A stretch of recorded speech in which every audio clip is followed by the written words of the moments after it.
Hello mga kaidiyas, mga kapatid ko sa pananampalataya sa Diyos. Kumusta kayo?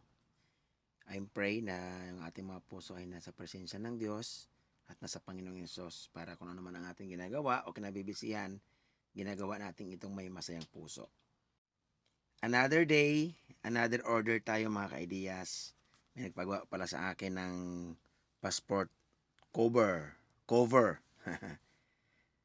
Pagawa po yung Saudi. Yan.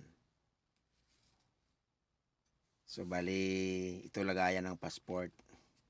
Diyan, lagayan ng passport. Dito naman mga cards niya. At sabi niya rin, gawan ko rin daw siya ng key holder. Yan. Wallet. Yan.